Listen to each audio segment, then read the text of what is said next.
ദൈവത്തിൻ്റെ സ്തോത്രം. ഈ പ്രോഗ്രാമിൽ പങ്കെടുക്കുന്ന എല്ലാ പ്രിയപ്പെട്ടവർക്കും കർത്താവായ യേശു ക്രിസ്തു നാമത്തിലുള്ള സ്നേഹവന്ദനത്തെ അറിയിക്കുന്നു.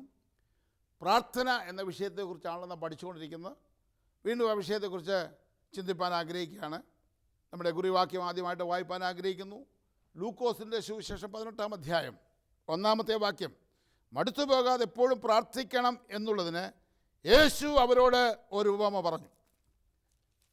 ഫിലിപ്പിയ ലേഖനം 4-ാം അധ്യായം 6-ാമത്തെ വാക്യം. ഒന്നിനെക്കുറിച്ചും വിചാരപ്പെടരുത്, എല്ലാറ്റിലും പ്രാർത്ഥനയാലും അപേക്ഷയാലും നിങ്ങളുടെ ആവശ്യങ്ങൾ സ്തോത്രത്തോടുകൂടെ ദൈവത്തോട് അറിയിക്കത്രേ വേണ്ടത്. നാം ചിന്തിക്കുന്നത്, നാം പ്രാർത്ഥിക്കുന്ന വിഷയങ്ങൾക്ക് മറുപടി ലഭിക്കാതെ വരുമ്പോൾ നിരാശപ്പെടരുത്, മടുത്തു പോകാതെ പ്രാർത്ഥിക്കണം. അത് കർത്താവ് നമ്മെ പഠിപ്പിച്ചിരിക്കുകയാണ്. പരിശുദ്ധാത്മാവ് വീണ്ടും ഉപദേശമായി നമ്മെ പഠിപ്പിക്കുന്നത്, എല്ലാം അങ്ങോട്ട് അറിയിക്കത്രേ വേണ്ടത്, വേറെ ഒന്നും ചെയ്യണ്ട. അറിയിക്കത്രേ വേണ്ടത്, മറുപടി ഉണ്ട്. നാം ചിന്തിക്കുന്നത്, ഈ ദിവസങ്ങൾ ചിന്തിച്ചുകൊണ്ടിരിക്കുന്നത്, നാം അങ്ങോട്ട് പറയുമ്പോൾ നാം ചോദിക്കുന്ന പോലൊരു മറുപടിയല്ല, നനയ്ക്കുന്ന പോലൊരു മറുപടിയല്ല. ചോദിക്കുന്നതിലും നനയ്ക്കുന്നതിലും ആത്യന്തപരമായി പ്രവർത്തിക്കും. അബ്രഹാമിന് വേണ്ടി പ്രവർത്തിച്ച ദൈവം, ഇസ്ഹാക്കിന് വേണ്ടി പ്രവർത്തിച്ച ദൈവം, യാക്കോബിന് വേണ്ടി പ്രവർത്തിച്ച ദൈവം നമുക്ക് വേണ്ടി പ്രവർത്തിക്കും. ഇന്നും ചില ദൈവദാസന്മാർക്ക് വേണ്ടി ദൈവം പ്രവർത്തിച്ചതിനെക്കുറിച്ച് ചിന്തിപ്പാൻ ആഗ്രഹിക്കുകയാണ്. നമുക്ക് അറിയാവുന്ന ഒരു വേദപുസ്തകത്തിലെ കഥാപാത്രമാണ് ഹാഗാർ എന്ന് പറയുന്ന ഒരു മാതാവ്. ഹാഗാറിൻ്റെ നിലയുടെ മുമ്പിൽ ദൈവം പ്രവർത്തിച്ചതിനെക്കുറിച്ച് നമുക്ക് കാണുവാൻ കഴിയുന്നു.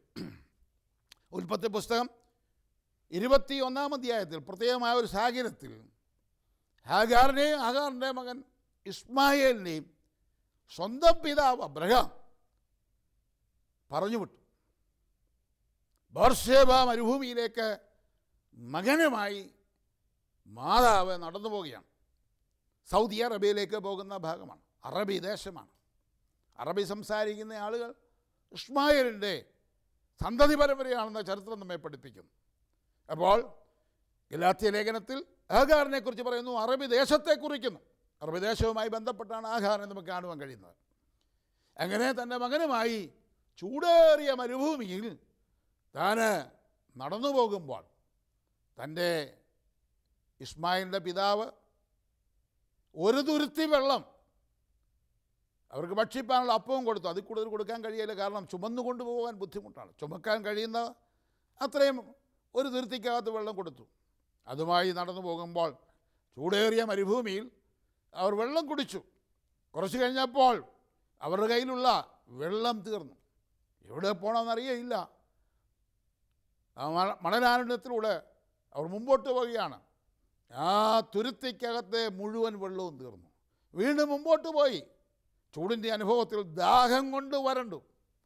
ദാഹം കൊണ്ട് വരണ്ടപ്പോൾ ഈ മകൻ പറയുന്നു, വെള്ളം വേണം, എനിക്ക് കുടിക്കാൻ വെള്ളം വേണമെന്ന് ആവശ്യപ്പെട്ട് നിലവിളിക്കുകയാണ്. സ്വന്തം അമ്മയ്ക്ക് കുഞ്ഞിൻ്റെ നിങ്ങളുടെ മുമ്പിൽ ഒരു മറുപടി കൊടുക്കുവാൻ കഴിയില്ല. ചൂടേറിയ മരുഭൂമിയിൽ വെള്ളമില്ല. സ്വന്തം മകൻ്റെ മരണം കാണുവാൻ കഴിയാതെ ഒരു അമ്പിമ്പാട് ദൂരത്തിൽ പോയി ഹാഗാർ കരഞ്ഞുകൊണ്ടിരിക്കുകയാണ്. അപ്പോൾ ദൈവത്തിൻ്റെ ദൂതൻ അവിടേക്ക് വന്നു. ഉൽപ്പത്തി പുസ്തകം 21-ാം അധ്യായം 17 വാക്യങ്ങൾ. ദൈവത്തിൻ്റെ ദൂതൻ വന്ന് പറയുന്നു, ദൈവം ബാലൻ്റെ നിലവിളി കേട്ടു. ദൈവത്തിൻ്റെ ദൂതൻ ആകാശത്ത് നിന്ന് ഹാഗാറിനെ വിളിച്ചു. അവളോട്, ഹാഗാരേ, നിനക്കെന്ത്? നീ ഭയപ്പെടേണ്ട. ബാലൻ ഇരിക്കുന്നിടത്ത് നിന്ന് അവൻ്റെ നിലവിളി ദൈവം കേട്ടിരിക്കുന്നു. എന്തിനാണ് നിലവിളിച്ചത്? തുരുത്തിയിലെ വെള്ളം തീർന്നു. സ്വന്തം പിതാവ് കൊടുത്ത വെള്ളം തീർന്നു. ഒരു തുള്ളി വെള്ളമില്ല. ഒരു ഗ്ലാസ് വെള്ളം കിട്ടിയിരുന്നെങ്കിൽ വരണ്ട്, നാക്ക് വരണ്ട് നിലവിളിക്കുന്ന ആ കുഞ്ഞിൻ്റെ നിലവിളി ദൈവം കേട്ടു. നമ്മുടെ പ്രാർത്ഥന ദൈവം കേൾക്കുമെന്ന് മാത്രമല്ല, മറുപടിയുമായി ദൂതനെ അയക്കും. മറുപടിയുമായി ദൂതൻ വന്നു. നീ ചെന്ന് അവനെ എടുക്കുക, നീ ചെന്ന് ബാലനെ താങ്ങി എഴുന്നേൽപ്പിച്ചു കൊള്ളുക, ഞാൻ അവനെ ഒരു വലിയ ജാതിയാക്കും എന്ന് അരുളി ചെയ്തു. 19-ാം വാക്യം. ദൈവം അവളുടെ കണ്ണു തുറന്നു, അവളൊരു നീറുറവ് കണ്ടു, ചെന്ന് തുരുത്തിയിൽ വെള്ളം നിറച്ച് ബാലനെ കുടിപ്പിച്ചു. നോക്കുക, ഇതൊരു ചെറിയ സംഭവമല്ല. ചരിത്രത്തിൽ നടന്ന ഏറ്റവും വലിയൊരു സംഭവമാണ് അവിടെ രേഖപ്പെടുത്തിയിരിക്കുന്നത്. ഒരു തുള്ളി വെള്ളത്തിന് വേണ്ടി, ഒരു ഗ്ലാസ് വെള്ളത്തിന് വേണ്ടി നിലവിളിക്കുന്ന ബാലൻ്റെ നിലവിളി സ്വർഗം കേട്ടപ്പോൾ സ്വർഗത്തിലെ ദൈവം ഒരു തുരുത്തി വെള്ളമല്ല കൊടുത്തത്, 10 തുരുത്തി വെള്ളമല്ല കൊടുത്തത്, ഒരു ഉറവ കൊടുത്തു. ആ ഉറവ 4000 വർഷം മുമ്പ് നടന്ന സംഭവമാണ്. 4000 വർഷം കഴിഞ്ഞിട്ടും എന്നും ആ ഉറവയിൽ നിന്ന് വെള്ളം പുറപ്പെട്ടുകൊണ്ടിരിക്കുകയാണ്. ഞാൻ ഈ വചനം സംസാരിക്കുമ്പോൾ അതെ, ആ ഉറവയിൽ ഇപ്പോഴും വെള്ളം പുറപ്പെട്ടുകൊണ്ടിരിക്കുന്നു. ഒരു ഗ്ലാസ് വെള്ളത്തിന് വേണ്ടി ഇസ്മായേൽ നിലവിളി സ്വർഗം കേട്ടപ്പോൾ സ്വർഗത്തിലെ ദൈവം ഇസ്മായേലിന് താൽക്കാലികമായി കുടിക്കാനുള്ള വെള്ളം മാത്രമല്ല കൊടുത്ത്, അവൻ്റെ തലമുറയായി കുടിക്കത്തക്ക വിധത്തിൽ ഉറവ തുറക്കുന്ന ദൈവമാണ് നമ്മുടെ ദൈവം. ഇതാണ് ഈ പുസ്തകത്തിൽ എഴുതിയിരിക്കുന്ന ദൈവം. നാം പ്രാർത്ഥിക്കുമ്പോൾ ഒരു കൊച്ചു മറുപടിയല്ല, നാം ചോദിക്കുന്നതിലും നനയ്ക്കുന്നതിലും അത്യന്തപരമായി പ്രവർത്തിക്കുന്ന ദൈവമാണ്. തലമുറ കുടിച്ചാലും തീരാത്ത വിധത്തിൽ ഉറവ തുറക്കുന്ന ദൈവം. പിതാവേ, മാതാവേ, നിൻ്റെ തലമുറയ്ക്ക് വേണ്ടി പ്രാർത്ഥിക്കുന്ന വിഷയത്തിന് നീ ചിന്തിക്കുന്ന പോലെയല്ല, അതിനേക്കാൾ അത്യന്തപരമായ മറുപടി ദൈവം തരുവാൻ പോവുകയാണ്. അവന് ബുദ്ധിയില്ലേ? അവന് ജ്ഞാനം വർദ്ധിപ്പിക്കാൻ നീ പ്രാർത്ഥിച്ചാൽ അവന് ജ്ഞാനം വർദ്ധിപ്പിക്കും. അവൻ്റെ അഡ്മിഷൻ്റെ കാര്യം നീ ചിന്തിക്കുന്ന അപ്പുറമായി ദൈവം നിനെക്കൊണ്ട് പ്രവർത്തിക്കും. നിൻ്റെ കടബാധ്യതകൾ പരിഹരിക്കും. നിൻ്റെ കുഞ്ഞുങ്ങൾക്ക് പണമില്ലാതെ അവരുടെ ഭാവി ഇരുളടഞ്ഞിരിക്കുന്നെങ്കിൽ ദൈവം നിനക്ക് വേണ്ടി അത്ഭുതങ്ങൾ ചെയ്യും. തലമുറയായി തീരാത്ത വിധത്തിൽ അനുഗ്രഹം തരുവാൻ കഴിയുന്ന ദൈവമാണ്. നാം ചോദിക്കുന്നതിലും നനയ്ക്കുന്നതിലും അത്യന്തപരമായി പ്രവർത്തിക്കാൻ കഴിയുന്ന ദൈവം. ഇന്നും ആ വെള്ളം ഒഴുകിക്കൊണ്ടിരിക്കുക. അവരുടെ തലമുറ മാത്രമല്ല, ലോകത്തിലുള്ള സകല മനുഷ്യരും ആ വെള്ളം കുടിച്ചുകൊണ്ടിരിക്കുക. സംസം എന്നറിയപ്പെടുന്ന ആ ഉറവയിലെ വെള്ളം ലോകത്തിലെ ഏറ്റവും ബെസ്റ്റ് വെള്ളമാണെന്നാണ് നമുക്കറിയുവാൻ കഴിയുന്നത്. ദൈവം തരുമ്പോൾ ഏറ്റവും ബെസ്റ്റ് തരും. പ്രാർത്ഥിക്കേ, മടുത്തു പോകരുത്. പ്രാർത്ഥിക്കേ, ഒന്നിനെക്കുറിച്ച് ഉത്കണ്ഠാകുലരാകരുത്. ദൈവം മറുപടി തരും. ദൈവം അത്ഭുതങ്ങൾ ചെയ്യും. വീണ്ടും നമുക്ക് കാണുവാൻ കഴിയുന്നത് ഹന്ന എന്ന് പറയുന്ന ഒരു മാതാവിനെ കുറിച്ചാണ്. വിശുദ്ധ ബൈബിളിൽ ശമൂവേലിൻ്റെ 1-ാം പുസ്തകത്തിൽ ആദ്യത്തെ അധ്യായത്തിൽ ഹന്നയെക്കുറിച്ച് നമുക്ക് കാണുവാൻ കഴിയും. 1 ശമൂവേലിൻ്റെ പുസ്തകം 1-ാം അധ്യായം അതിൻ്റെ 10-ാമത്തെ വാക്യം. ഹന്ന മനോവ്യസനത്തോടെ യഹോവയോട് പ്രാർത്ഥിച്ചു വളരെ കരഞ്ഞു. നോക്കുക, ഹന്നയെക്കുറിച്ച് എഴുതിയിരിക്കുന്നത് മനോവ്യസനത്തോടുകൂടെ പ്രാർത്ഥിച്ചു വളരെ കരഞ്ഞ ഒരു സ്ത്രീയാണ് നമുക്ക് കാണുവാൻ കഴിയുന്നത്. ഹൃദയം പൊട്ടി അവൾ കരയുകയാണ്. കാരണം ബഹുമാര്യത്വം അന്ന് ദൈവം അംഗീകരിച്ചിരുന്ന കാലഘട്ടമായിരുന്നതുകൊണ്ട് ഒരു കുടുംബത്തിൽ 2 സ്ത്രീകൾ. ഇവിടെ നമുക്ക് കാണുവാൻ കഴിയുന്നത് ശമൂവേലിൻ്റെ പുസ്തകം 1-ാം അധ്യായത്തിൽ എഫ്രൈം മറുനാട്ടിൽ രാമാഥായും സോഫിമിൽ എൽക്കാന എന്ന പേരുള്ള ഒരു പുരുഷനുണ്ടായിരുന്നു. അപ്പോൾ എൽക്കാന എന്ന് പറയുന്ന പുരുഷൻ, അദ്ദേഹത്തിന് 2 ഭാര്യ, പെനീന, ഹന്ന. പെനീനയ്ക്ക് ധാരാളം മക്കൾ, ഹന്നയ്ക്ക് മക്കളില്ല. അവൾ മച്ചിയായിരിക്കുകയാണ്. അവൾക്ക് കുഞ്ഞുങ്ങളില്ല. വളരെ നിരാശയിലാണ്. അവൾ കരയാൻ തുടങ്ങി. വളരെ മനോവ്യസനത്തോടുകൂടെ വീട്ടിലിരുന്ന് കരയാറുണ്ട്. ആലയത്തിൽ പോയി അവൾ വളരെ പ്രാർത്ഥിക്കാറുണ്ട്. അങ്ങനെ ഒരു സന്ദർഭത്തിലും പ്രാർത്ഥിച്ച കാര്യമാണ് ഇവിടെ നമുക്ക് കാണുവാൻ കഴിയുന്നത്. വളരെ മനോവ്യസനത്തോടുകൂടെ അവൾ കരഞ്ഞ് പ്രാർത്ഥിച്ചു. ദൈവം അവളുടെ പ്രാർത്ഥന കേട്ടു. അവൾക്കൊരു കുഞ്ഞിനെ കൊടുത്തു, ഒരു മകനെ കൊടുത്തു. അവൾ ചോദിച്ചതെന്താണ്? 1-ാം അധ്യായം 27-ാം വാക്യം. ഈ ബാലനായിട്ട് ഞാൻ പ്രാർത്ഥിച്ചു, ഞാൻ യഹോവയോട് കഴിച്ച അപേക്ഷ യഹോവ എനിക്ക് നൽകിയിരിക്കുന്നു. കുഞ്ഞിനെ ലഭിച്ച ചില നാളുകൾക്ക് ശേഷം കുഞ്ഞുമായി ദേവാലയത്തിൽ ചെന്ന് എലി പുരോഹിതനെ പരിചയപ്പെടുകയാണ്. ചില വർഷങ്ങൾക്ക് മുമ്പ്, ചില നാളുകൾക്ക് മുമ്പ് ദേവാലയത്തിൽ നിന്ന് പ്രാർത്ഥിച്ച സ്ത്രീയാണ് ഞാൻ. എന്തിനാണ് പ്രാർത്ഥിച്ചത്? ഈ കുഞ്ഞിന് വേണ്ടിയാണ്, ഈ ബാലന് വേണ്ടി പ്രാർത്ഥിച്ചു. ഈ ബാലന് വേണ്ടിയാണ് ഞാൻ പ്രാർത്ഥിച്ചത്. ബാലനെയും കൊണ്ട് അവൾ ദേവാലയത്തിൽ വന്നു. നോക്കുക, അവൾ പ്രാർത്ഥിച്ചത് ഒരു ബാലനെയാണ്. കാരണം പെനീന മുഷിപ്പിക്കുന്ന മുഷിപ്പെന്ന് മാറുവാൻ ദൈവമേ എനിക്കൊരു മകനെ തരണമെന്നേ പ്രാർത്ഥിച്ചുള്ളൂ. എന്നാൽ ദൈവം നമ്മുടെ അപേക്ഷ കേട്ട് എന്തെങ്കിലും തരുന്ന ദൈവമല്ല. നാം ചോദിക്കുന്നതിലും നനയ്ക്കുന്നതിലും അത്യന്തപരമായി ചെയ്യുന്ന ദൈവമാണ്. ഒരു മകനെയാണ് ചോദിച്ചത്, പക്ഷേ ദൈവം കൊടുത്തത്. 2-ാം അധ്യായം 21-ാമത്തെ വാക്യം, യഹോവ ഹന്നയെ കടാക്ഷിച്ചു, അവൾ ഗർഭം ധരിച്ച് 3 പുത്രന്മാരെയും 2 പുത്രിമാരെയും പ്രസവിച്ചു. ശമൂവേൽ ബാലനോ യഹോവയുടെ സന്നിധിയിൽ വളർന്നു വന്നു. നോക്കുക, 5 മക്കൾ. ഒന്നേ ചോദിച്ചുള്ളൂ, ദൈവം 5 മക്കളെ നൽകി. നാം ചോദിക്കുന്ന പോലെയല്ല, നനയ്ക്കുന്ന പോലെയല്ല, അത്യന്തപരമായി ചെയ്യുന്ന ദൈവം. മറ്റൊരു കാര്യം, ഹന്ന ഒരു ബാലനെ ചോദിച്ചുള്ളൂ, അവൻ്റെ ഭാവി ചോദിച്ചില്ല, അവൻ ആരായിത്തീരണമെന്ന് ചോദിച്ചില്ല. വാർദ്ധക്യത്തിൽ ജനിച്ചിരിക്കുന്ന ഈ കുഞ്ഞിൻ്റെ ഭാവി എങ്ങനെയായിരിക്കുമെന്ന് ചിന്തിച്ചില്ല. ദൈവത്തോട് ചോദിച്ചു, എനിക്കൊരു ബാലനെ തരണമെന്ന് ചോദിച്ചുള്ളൂ. എന്നാൽ ദൈവം കൊടുത്തത് ഒരു ബാലനെ മാത്രമല്ല, ആ തലമുറയിലെ ഏറ്റവും വലിയ മനുഷ്യനെയാണ് ദൈവം കൊടുത്തത്. എങ്ങനെയറിയാം? ശമൂവേലിനെ കുറിച്ച് വിശുദ്ധ ബൈബിൾ പറയുന്നു, ആ തലമുറയിലെ പ്രധാന പുരോഹിതനായിരുന്നു. 12-ാം അധ്യായത്തിൽ ഇസ്രായേൽ മക്കൾ ശമൂവേലിനോട് പറയുന്നുണ്ട്, പ്രതിക്ഷോഭത്തിൽ ദൈവകോപം ഉണ്ടായപ്പോൾ ശമൂവേലേ, ഞങ്ങൾക്ക് വേണ്ടി ദൈവത്തോട് പ്രാർത്ഥിക്കണം. ആ തലമുറയിലെ പ്രധാന പുരോഹിതനായിരുന്നു ശമൂവേൽ. അതുമാത്രമല്ല, ദാൻ മുതൽ ബേർശേബ വരെയുള്ള സകല ആളുകളും ശമൂവേലിൻ്റെ വിശ്വസ്ത പ്രവാചകൻ തന്നെ. തിരുവനന്തപുരത്ത് നമുക്ക് കാണുവാൻ കഴിയുന്നത് 1 ശമൂവേൽ 12-ാം അധ്യായം 19-ാം വാക്യത്തിലാണ് അദ്ദേഹം പ്രധാന പുരോഹിതനായിരുന്നു എന്ന് നമുക്ക് കാണുവാൻ കഴിയുന്നത്. 3-ാം അധ്യായം 20-ാം വാക്യത്തിൽ അദ്ദേഹം ആ തലമുറയിലെ ഏറ്റവും വലിയ പ്രവാചകനായിരുന്നു.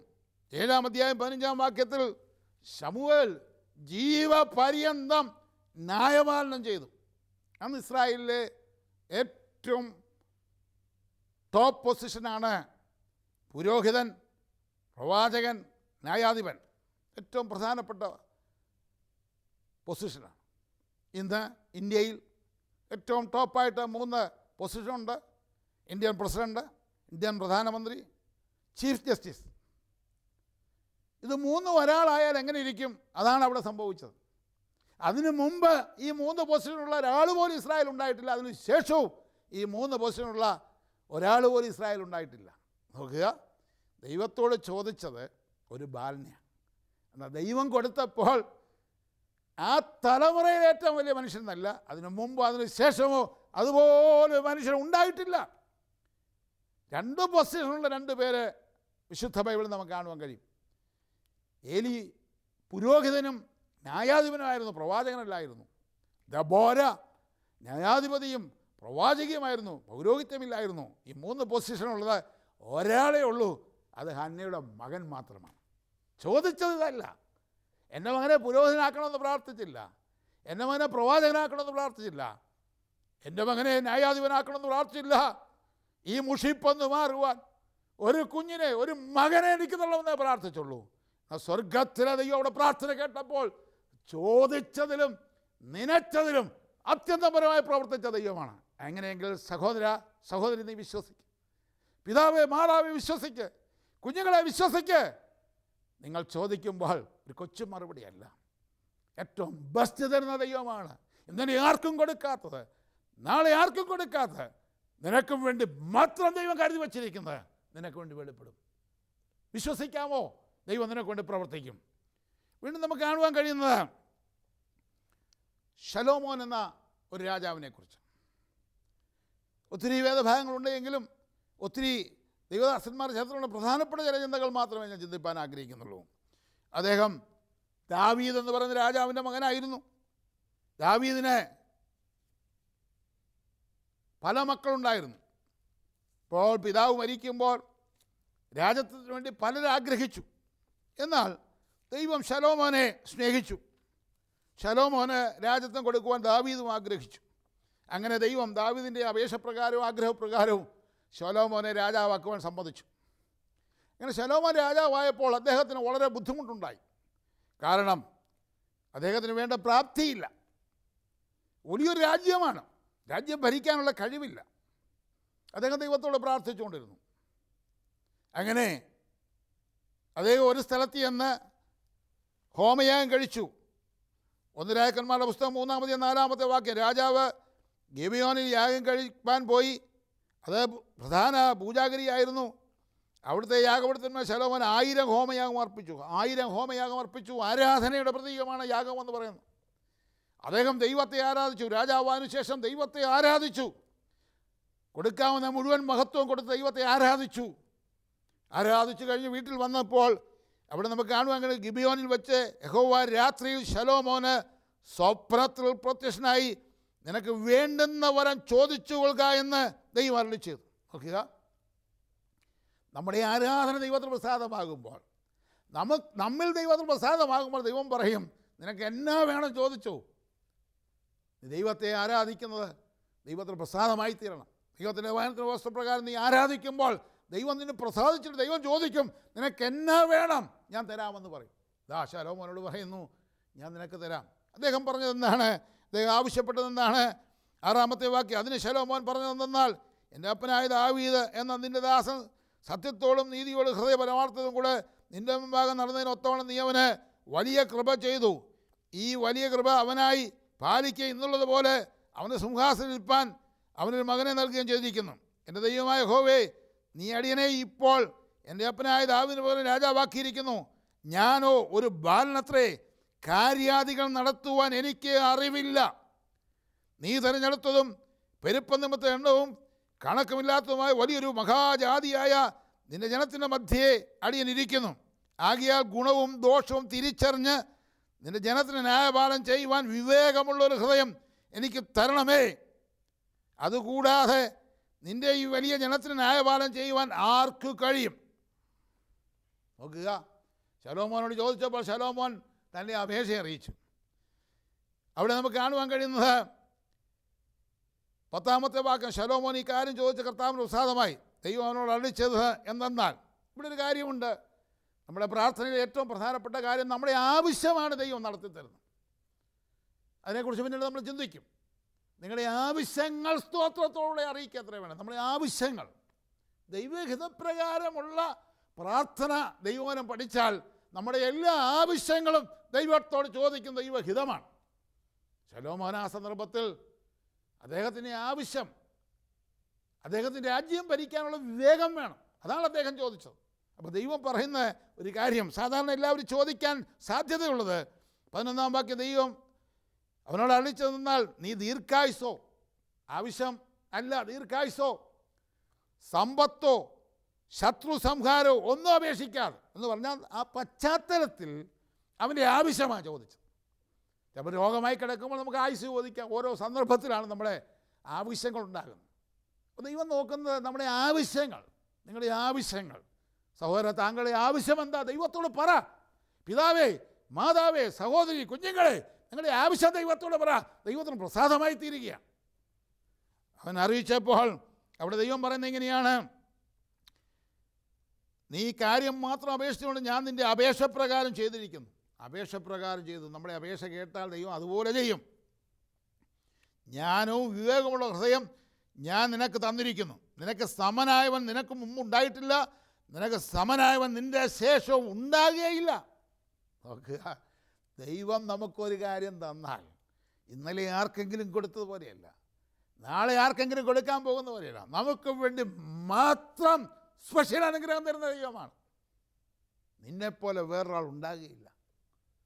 ജ്ഞാനികളുടെ ജ്ഞാനി എന്നറിയപ്പെടത്തക്ക വിധത്തിൽ, ചരിത്രത്തിൽ രേഖപ്പെടുത്തത്തക്ക വിധത്തിൽ ശലോമോൻ അദ്ദേഹത്തെക്കുറിച്ച് പറഞ്ഞിരിക്കുന്നത്, എനിക്കൊരു കഴിവുമില്ല, എനിക്കൊരു പ്രാപ്തിയില്ല, എനിക്ക് വിവേകമില്ല. ആ മനുഷ്യനെയാണ് ദൈവം ഉയർത്തിയെന്ന് പറയുന്നത്. പ്രിയ കുഞ്ഞേ, നിന്റെ പഠനത്തിൽ നീ പഠിക്കുന്ന കാര്യങ്ങൾ ഓർമ്മയിൽ നിൽക്കുന്നില്ല, വേണ്ടവണ്ണം പഠിക്കാൻ കഴിയുന്നില്ല. ടെൻഷൻ വേണ്ട, ഉത്കണ്ഠ വേണ്ട. നീ ദൈവത്തോട് പ്രാർത്ഥിക്ക്. നിൻ്റെ ആവശ്യം, നിൻ്റെ അപേക്ഷ ദൈവത്തെ അറിയിക്ക്. ദൈവം നിനക്ക് ബുദ്ധിയെ പ്രകാശിപ്പിക്കും. ശലോമോൻ ദൈവത്തോട് പ്രാർത്ഥിച്ചപ്പോൾ, ദൈവത്തോട് അപേക്ഷിച്ചപ്പോൾ അവന് ഏറ്റവും ജ്ഞാനമുള്ള ഹൃദയം കൊടുത്തു. ജ്ഞാനികളുടെ ജ്ഞാനിയായി തീർന്നു. ശലോമോൻ്റെ ചരിത്രം വിശുദ്ധ ബൈബിളിലും മറ്റു ചരിത്രങ്ങൾ പഠിച്ചാൽ അന്നത്തെ രാജാക്കന്മാർ മുഴുവൻ ശലോമോൻ്റെ ജ്ഞാനം കേൾക്കുവാൻ വരികയും ആ ജ്ഞാനം കേട്ട് അതിന് സമ്മാനമായി വിലപിടിപ്പുള്ള രത്നങ്ങൾ, കല്ലുകൾ, സ്വർണമൊക്കെ കൊടുത്തായിട്ട് ഓഫീർ തങ്കം ഒക്കെ അന്നറിയപ്പെടുന്ന ഏറ്റവും വിലപിടിപ്പുള്ള തങ്കമാണ്, അതൊക്കെ കൊടുത്തു, സമ്മാനം കൊടുത്തു. നോക്കുക, അവൻ്റെ ജീവിതത്തെ ദൈവം മാറ്റി. അടുത്ത് നമുക്ക് കാണുവാൻ കഴിയുന്നത് 13-ാമത്തെ വാക്യം, നീ അപേക്ഷിക്കാത്തതായ സമ്പത്തും മഹത്വവും കൂടെ ഞാൻ നിനക്ക് തന്നിരിക്കുന്നു. അപ്പോൾ സമ്പത്തോ മഹത്വമോ ഒന്നും ചോദിച്ചില്ല, അവൻ്റെ ആവശ്യം ചോദിച്ചപ്പോൾ അതിൻ്റെ കൂടെ ദൈവം നമുക്ക് തരുന്നത് എന്താണെന്ന് പറയാൻ കഴിയുകയില്ല. അടുത്ത വാക്യം നമുക്ക് കാണുവാൻ കഴിയുന്നത് ഇങ്ങനെയാണ്, നീ അപേക്ഷിക്കാതെ സമ്പത്തും മഹത്വവും കൂടെ ഞാൻ നിനക്ക് തന്നിരിക്കുന്നു. എൻ്റെ ആയുഷ്കാലത്തൊക്കെയും രാജാക്കന്മാരിൽ ഒരുത്തനും നിനക്ക് സമനാകുകയില്ല. നിനക്ക് മുമ്പോ നിനക്ക് ശേഷമോ നിന്നെപ്പോലൊരുത്തനുണ്ടാകുകയില്ല. ഞാനൊരു സത്യം പറയട്ടെ, വിശുദ്ധ ബൈബിളിൻ്റെ അടിസ്ഥാനത്തിൽ ശലോമോനെ പോലെ സമ്പന്നനായിരുന്ന ഒരു കോടീശ്വരൻ അതിനു മുമ്പോ അതിന് ശേഷം ഉണ്ടായിട്ടില്ല.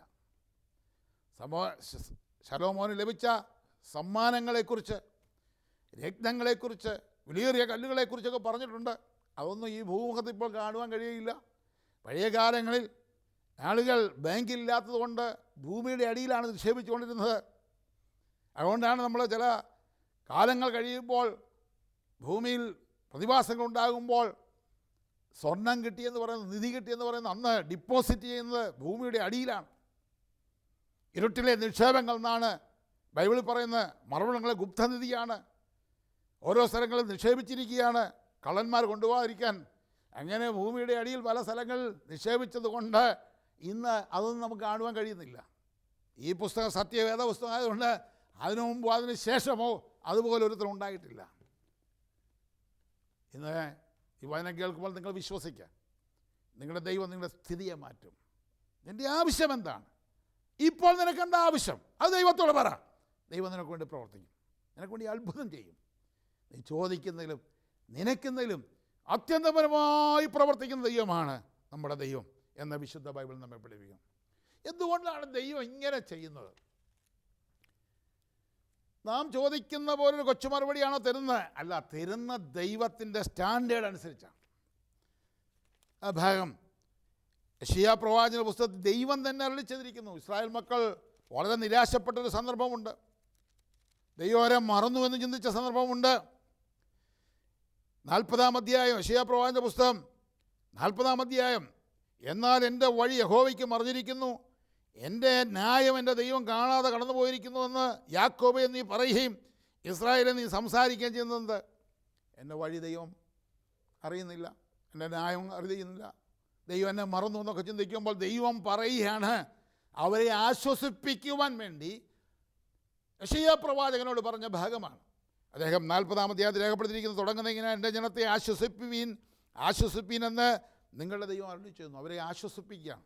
അവരെ ആശ്വസിപ്പിക്കുമ്പോൾ അവരുടെ ദൈവത്തെ പരിചയപ്പെടുത്തുകയാണ്.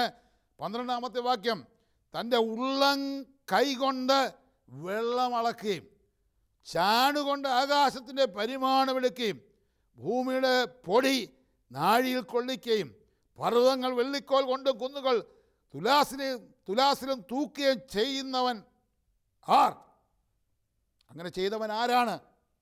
നോക്കുക, അവരുടെ ദൈവത്തെ പരിചയപ്പെടുത്തുക. നിരാശപ്പെട്ടിരിക്കുന്ന നിൻ്റെ ദൈവം ആരാ? നിൻ്റെ ദൈവം തൻ്റെ ഉള്ളം കൈകൊണ്ട് ഈ സമുദ്രത്തിലെ വെള്ളം അളക്കുന്ന ദൈവമാണ്. അത്ര വലുതാണ് നമ്മുടെ ദൈവത്തിൻ്റെ കരമെന്നാണ് പറഞ്ഞിരിക്കുന്നത്. തുടം എന്ന അളവുകോൽ നമ്മുടെ നാട്ടിലുണ്ട്. ആ തുടം നമ്മുടെ കയ്യിലെ ഒരു ഉള്ളം കയ്യിൽ കൊള്ളുന്ന വെള്ളമാണ് തുടമെന്ന് പറയുന്നത്. അത് 4 തുടമാകുമ്പോൾ അതിന് നാഴിയെന്ന് നമ്മൾ വിളിക്കുന്നു. അങ്ങനെയുള്ള കണക്കുകളാണ് നമ്മൾ സാധാരണ ഉപയോഗിക്കുന്നത്. അപ്പോൾ ഇവിടെ കർത്താവ് പറയുകയാണ്, ദൈവത്തിൻ്റെ കയ്യിലിരിക്കുന്ന തുടമെന്ന് പറയുന്നത് ഈ വെള്ളം അളക്കാൻ കഴിയും. 1, 2, 3, 4, 8, 10 കഴിയുമ്പോൾ ഈ വെള്ളം അളന്ന് കഴിയും. അത്ര വലിയ വിശാലമായ തൻ്റെ കരമാണെന്നാണ് ദൈവം പറയുന്നത്. മറ്റൊന്ന് അവിടെ നമുക്ക് കാണുവാൻ കഴിയുന്നത് ചാണുകൊണ്ട് ആകാശത്തിൻ്റെ പരിമാണമെടുക്കുന്ന ദൈവമാണ്. ചാണെന്ന് പറയുന്നത് നമ്മുടെ കൈകൊണ്ട് ഇങ്ങനെ 2 വിരലുകളുടെ അറ്റങ്ങൾ തമ്മിലുള്ള അകലമാണ്. അപ്പം നമ്മുടെ ദൈവം ഈ ഭൂമിയുടെ വിസ്തീർണം എടുക്കാനായിട്ട് തൻ്റെ കയ്യിലുള്ള അളവ് പോലെ തൻ്റെ വിരലുകളുടെ ഇടയിലുള്ള സ്ഥലം കൊണ്ട് അളന്ന് തീർക്കുവാൻ കഴിയും. ഇന്ന് മനുഷ്യരായിരിക്കും നമുക്കോ നമ്മുടെ ശാസ്ത്രജ്ഞന്മാർക്കോ ഇതിൻ്റെ നീളവും വീതിയും ഒന്നും ഇതുവരെ അളക്കുവാനോ കണ്ടുപിടിക്കാനോ കഴിഞ്ഞിട്ടില്ല. എന്നാൽ ദൈവം തൻ്റെ ചാണുകൊണ്ട് ഈ ആകാശത്തിൻ്റെ പരിമാണം അളക്കുന്ന ദൈവമാണ് നമ്മുടെ ദൈവം. മാത്രമല്ല തൻ്റെ കയ്യിലിരിക്കുന്ന ആഴി കൊണ്ട് ഈ ഭൂമിയിലെ പൊടി അളക്കുന്ന ദൈവമാണ് നമ്മുടെ ദൈവം. ഭൂമിയിലെ പൊടി അളക്കുന്ന ദൈവം. ദൈവം നമുക്ക് അളന്നു തരുന്നത് തൻ്റെ നാഴി കൊണ്ടല്ല, ഇടങ്ങഴി എന്ന് പറയുന്ന പാത്രം കൊണ്ടല്ല, വലിയ പറയ്ക്കകത്ത് അമർത്തി കുലുക്കി കവിയുന്ന അളവ് തരുമെന്ന ദൈവത്തിൻ്റെ ഭാഗത്ത് നമുക്ക് കാണുവാൻ കഴിയുന്നത്. ഈ ഭൂമിയിലെ പൊടി മുഴുവൻ കൊള്ളിക്കാൻ തൻ്റെ കയ്യിലിരിക്കുന്ന ആഴി കൊണ്ട് പറ്റും. അതുകൊണ്ടാണ് ദൈവത്തിൻ്റെ സ്റ്റാൻഡേർഡ് അനുസരിച്ച് തരുമ്പോഴാണ് എണ്ണിയെടുത്തോളാൻ പറയുന്നത്. ആകാശത്തിലെ നക്ഷത്രം പോലെ എണ്ണിയെടുത്തോളാൻ പറയുന്നു. 2 ജാതികളെ തരുന്നത്, ഇതുവരെ വറ്റാത്ത ഉറവ് കൊടുക്കുന്നത്, ഇന്നുവരെ ആർക്കും കൊടുക്കാത്ത ജ്ഞാനം കൊടുക്കുന്നത്, മഹാസമ്പന്നരാക്കുന്നത്, തലമുറകളിലെ ഏറ്റവും വലിയ മനുഷ്യരെ കൊടുക്കുന്നത്. ഇന്ന് വിശ്വസിക്ക്, ദൈവം നിനക്ക് വേണ്ടി പ്രവർത്തിക്കും. ഒന്നിനെക്കുറിച്ചും ഉത്കണ്ഠാകുലരാകരുത്. പ്രാർത്ഥിക്ക്, മറുപടിയുണ്ട്. മടുത്തു പോകരുത്, പ്രാർത്ഥിക്കുക, മറുപടിയുണ്ട്. ദൈവം നിങ്ങൾക്ക് വേണ്ടി, നിങ്ങളുടെ കുടുംബത്തിന് വേണ്ടി അത്ഭുതങ്ങൾ ചെയ്യും. വിശ്വസിക്കാൻ കഴിയുമോ? അങ്ങനെയെങ്കിൽ എന്നോട് ചേർന്ന് പ്രാർത്ഥിക്കാം. ദൈവമേ സ്വർഗ്ഗസ്ഥനായ ഞങ്ങളുടെ പ്രിയ പിതാവേ, തിരുവചനം കേട്ട എല്ലാവരെയും തൃക്കരങ്ങളിലേക്ക് ഏൽപ്പിക്കും. വചനത്തിൽ ഞങ്ങൾ വിശ്വസിക്കുന്നു.